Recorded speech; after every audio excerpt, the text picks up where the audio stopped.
Look into my eyes, look into my eyes.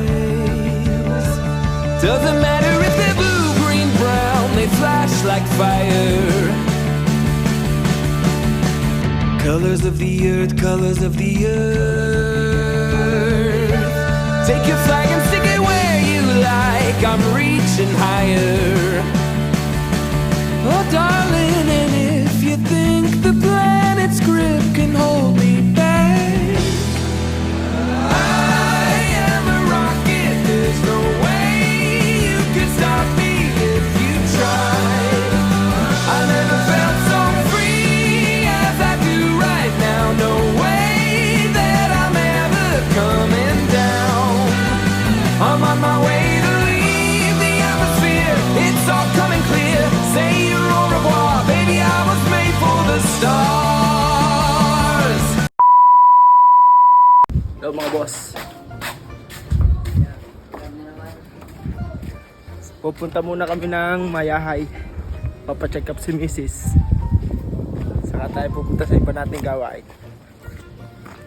Ngayong araw nga ay pupunta tayo sa OB ni Mrs. para ma-check up yung ating baby. At ang gagamitin nga pala nating motor for today's video ay itong si Mati. At syempre para safety first tayo, kailangan natin mag-helmet. Pero si Mrs. na matigas ang ulo ayaw mag-helmet, mainit daw sa ulo. Kaya naman tara, samahan nyo kami.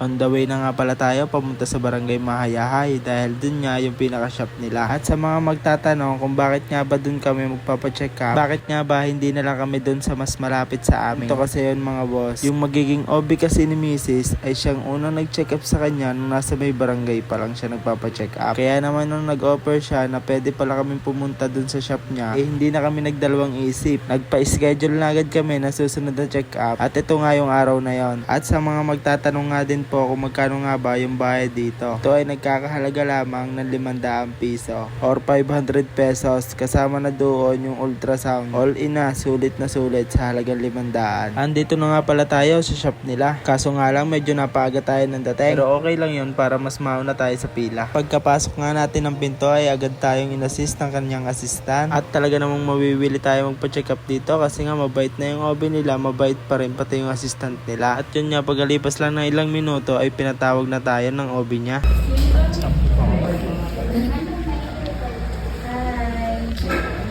Hello po.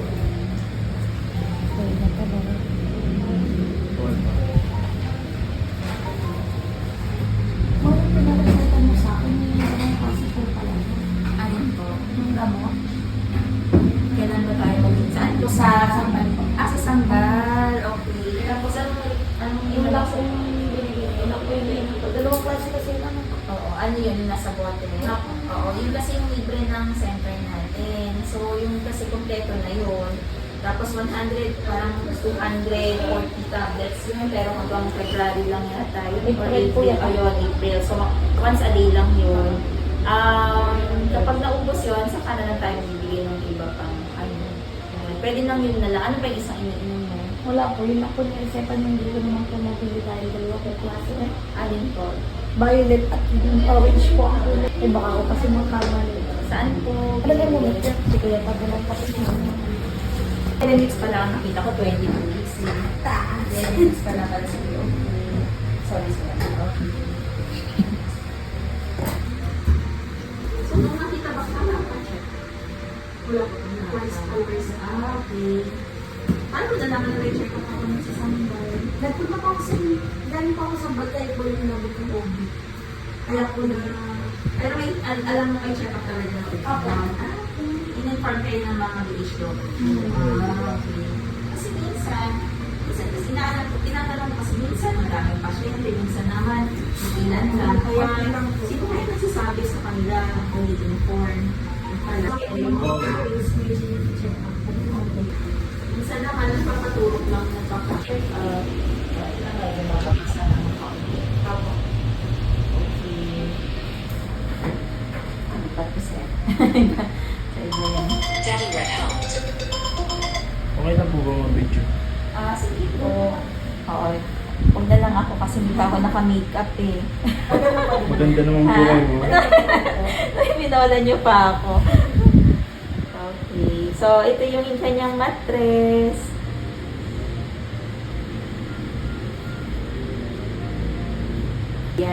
ito si baby. No? Ito yung head niya. Opo. Ito yung so isa lang naman din yung nakikita ko, ha? Sigurado po yan isa lang. Mukha naman. Tingnan natin mabuti.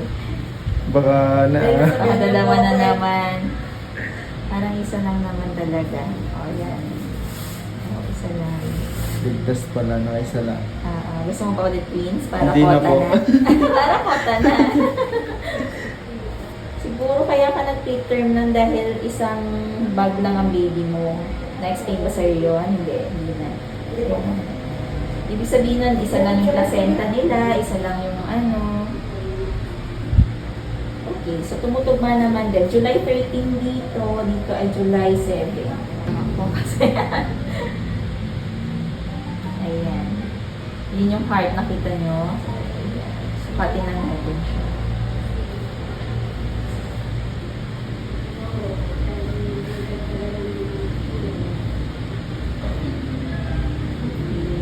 So, ayan. So, mas tugma dito. July 6 dito, doon naman sa iyong regla, July 7. Okay? So, ito pwede nyo itong picturean. Para pagka may naghanap na actually, at this stage, kompleto na rin siya. Ayan yung face niya. Kamay. Ayan. So, gising naman siya. Ito yung, ayan, nakikita niyo na yung flicker na yun. Yan yung heart niya. Oh, wala. Malikot. Malikot naman po. Oo. Ayan, nagluluntag kanina. Pasaway din po siguro yan. Siguro na kambang. Baka may pinagnahahan, no? Okay. So, yan naman yung heartbeat niya. Sapatin natin. So, ang normal na heartbeat, 120 to 160. Okay. Nasa 156 naman yung kanyang heartbeat. Okay. So, okay naman din. At syempre, nung nakita ng stable naman si baby at okay naman yung heartbeat niya, ay niresetahan agad kami ng another vitamins ni Mrs. At para nga sa mga buntis na magtatanong kung saan nga ba ito, located nga lang pala to sa Barangay Mahayahay. At ang pinaka-landmark ay yung kantuhan papuntang Dayapan. At isa pa ay tabi siya ng 7-Eleven. Tapos mababasa nyo naman yung signage nila. Mom and Baby Maternity Clinic. Yun nga pala yung pinaka-signage nila. So paano guys, hanggang dito na lang siguro. Ako si Mike. Salamat!